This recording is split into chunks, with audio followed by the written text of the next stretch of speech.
Hello everyone. Oh boy. So this is gonna be a new type of video. I'm gonna do team builders for this week. Let me just turn that down a little bit. So yeah, I guess this is gonna be team builder for week 4, and a little bit of a precursor. I did record the match before doing this team builder, so some of the things I do, some of the things I do know, some things I don't know. I guess, hindsight is 2020, I guess. Well, but let's just jump into it. So my matchup this week is versus the Philadelphia Phantoms. I do have it organized by speed, so I do have the current screen organized by speed. So just in case you're worried, someone drafted a mill tank first. Don't worry, I think he drafted Lele first. But as you can see, my team on the left side and on the right side, my opponent's team. And first thing I noticed here, there's a lot of speed, considering that Crobat, Keldeo, and Scyther all outspeed outspeed his entire team. So I mean that's a positive, and also I was certain that there would be a scarf or somewhere around here. So my first thought was, okay, I bring Kelly, I bring Crobat, they outspeed his entire team, and do some decent damage. But as I started building, I realized, oh yeah, his switch-ins versus Kyurem are very limited, because Kyurem hurts. If you already know the stat spread that it has, it hurts a lot. I say it hurts his team especially a lot. So let's just go to here. Yep, that is my week 14. I did. Well, okay, so yeah, my first thought was of course Keldeo, because Keldeo did so much in this, and Specs Keldeo was kind of just free versus his team. So went with Focus Blast, Surf, Air Slash, and Flip Turn. Focus Blast is there purely because there wasn't really need for Secret Sword, seeing as versus Miltank, I would need to do damage on the special side. So instead, I did think of going Aura Sphere at one point, but let me just pull up the calc for Umbria for I believe, oh, you showed on, yep, for that one, and that, and let me show you how much Specs Aura Sphere does this thing.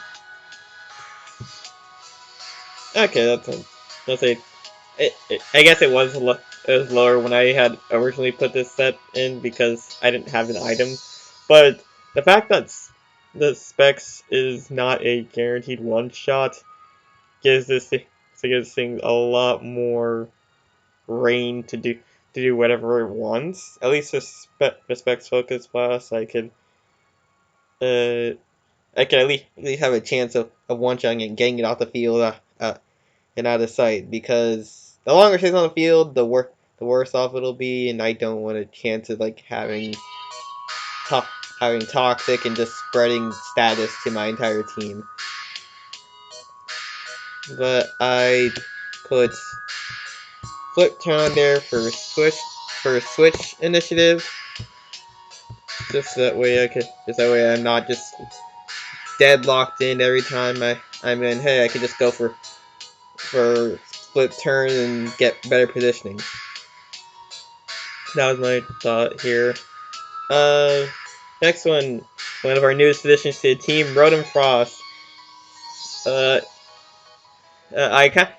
say this is kind of just anti Mamoswine. Because the thing with Mamoswine is the RoDL forms. Was it RoDL Mamoswine's best counter is RoDL Wash. He has RoDL Wash, so I won't. So seeing as I had the next best thing, seeing as both its stabs are resisted and/or immune, or immune by RoDL here, I thought that that's the best switch in, and seeing as something like Superpower could come in, and I have, well, as you can see, 2 switch-ins to Superpower, I thought that this was the better play here. But for Blizzard, Volt Switch, Hex, and Will-O-Wisp. Hex and Will-O-Wisp are purely for, purely for the Mamoswine because I cannot hit, because the thing is, while Mamoswine cannot hit me for that much damage, I also cannot hit it for that much damage. And here's where Hex comes in. With Will-O-Wisp, I have his attacks that way I can take its hits more, and even a superpower, if I remember correctly. If I remember right, Bandit's superpower did not kill when it was burned. Let's see. Frost. Let's see. Oh boy, I don't even remember. This is the disadvantage of recording a vastly different time for recording the team builder a vastly different time from the actual battle. Because as far as my thought process goes, I do not 100% remember. I'm sure to be more confident in the actual battle. Purely because, I just gone over it in my head. But yes, a burned choice banded Mamoswine did not do that much damage, and I could just I could hex it, and with the residual burn damage, it should be. It's better than nothing, I guess. So yeah, that's kind of where my thought process went with the RoDL here. Crobat. For one, outspeed the entire team. His entire team with this set. Should show the numbers for those two. But I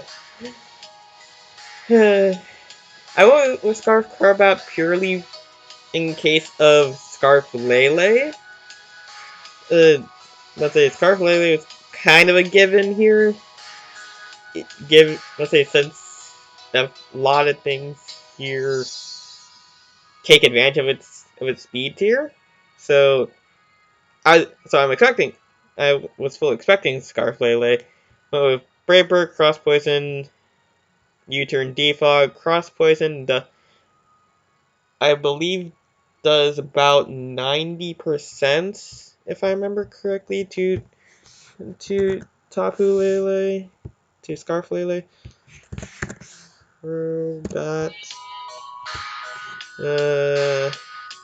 Okay, so had a chance to kill. That's probably why I had it.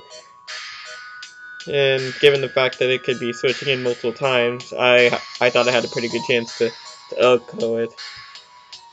Scarf Defog was kind of just there as a filler move, plus I didn't really want to run Defog on my RoDL Frost, seeing as it needed all 4 moves. So I kind of just put that there in place of RoDL being a Defogger.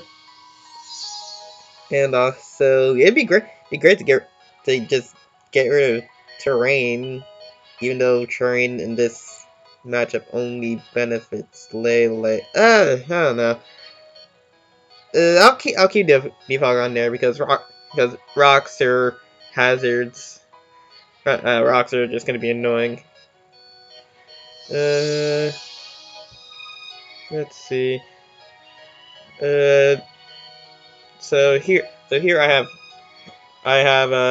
Aegislash, which with King Shield, Shadow Claw, Close Combat, and Toxic.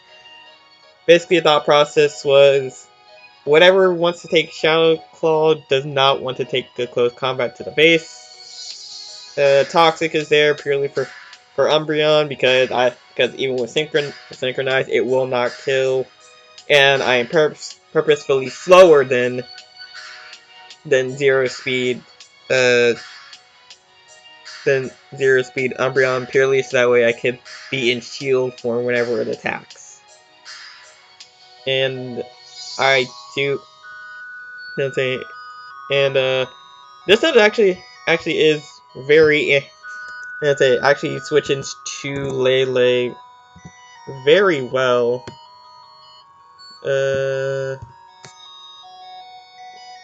Yeah, it takes all these hits, and I prepped for just in case Shadow Ball would come in, and yeah, with this set, it just takes Shadow Ball, and I can just easily Shadow Claw in return, which will, if I'm not mistaken, as a guaranteed, yes, a guaranteed one shot. So yeah, that's it. I think the Aegislash.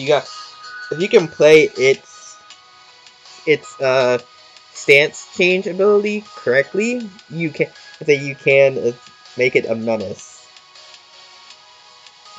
Yeah, the Shadow Claw and Close Combat were basically just the only attacking moves that I needed on this one. Because, you know, whatever took Shadow Claw didn't like Close Combat, whatever took a Close Combat didn't like Shadow Claw, and well, the thing is just a whole lot of offense just oozing out of it. And also with defensive prowess here, I can actually have a solid advantage versus this team. And if I'm not mistaken, it did. Ooh, it's been a while since I've actually done this calc live. Yeah, okay, so even with close combat, it's still did great damage, so I'm perfectly fine with this. Let's go to Crocodile. Crocodile is here for rock setup, and in a pinch, it can take care of Lele. I highly doubt that it will ever get that chance, but because with this Lele does that much damage, even the scarf set, which I'm fully hoping. Yes, I'm saying fully hoping, trying not to say anything to the battle, since the battle the battle recording will go up after this one, preferably on the same day, if time allows, and if my computer doesn't have a malfunction. But yeah, I have Roselli Berry on here for Moonblast, and it does 73 maximum.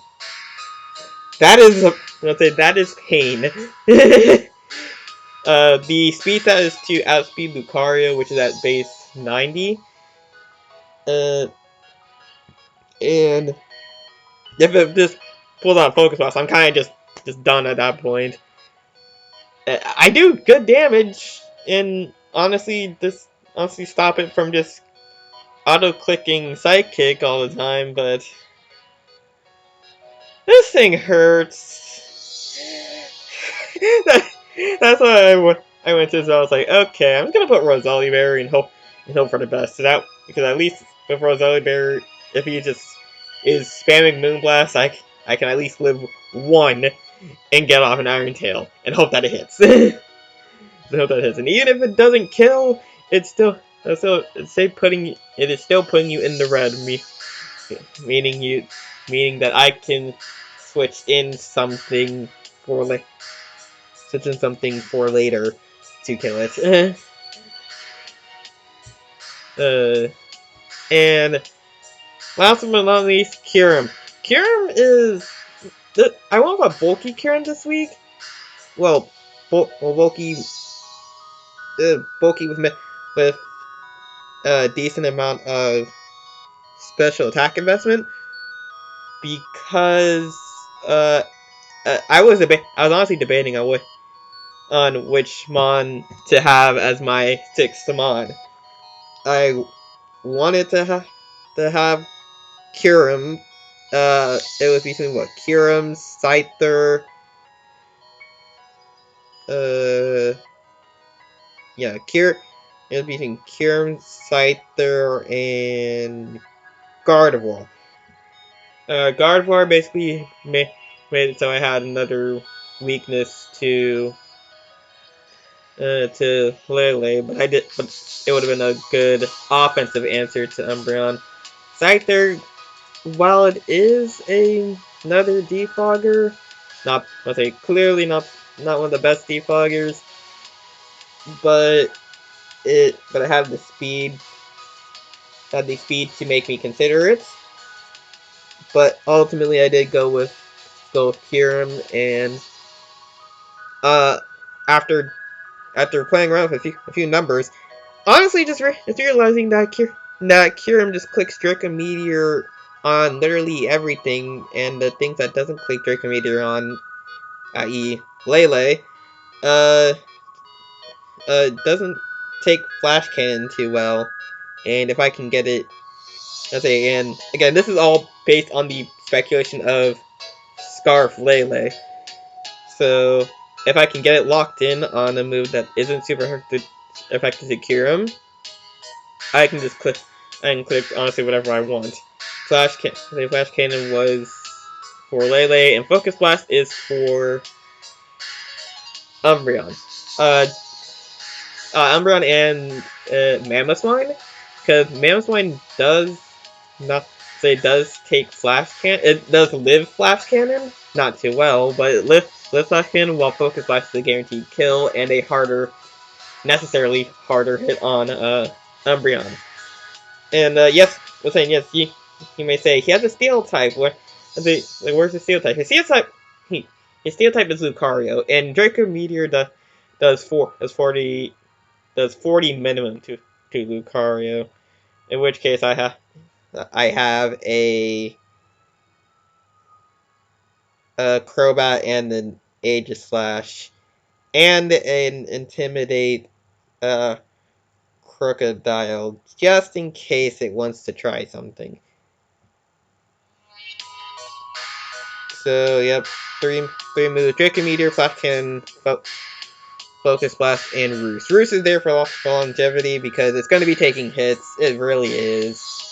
I fully expect it to take hits. That's the only reason why the speed stat is just above Lucario, because there really wasn't much else worth putting speed for. Actually, now that I think about it, yeah, that is the only thing, that is the highest thing that I could put speed for. Since Tapu Lele is a speed tie, but if I'm expecting with the theme of this team to go Scarf, there's no point in even speed tying it. So I decided to go for outspeeding Lucario, because its priority options, while it has many, they aren't overly strong. I believe its strongest priority, strongest priority is Extreme Speed, and Extreme Speed does not do that much. Oh boy, this is really showing my slight oversight, assuming uh,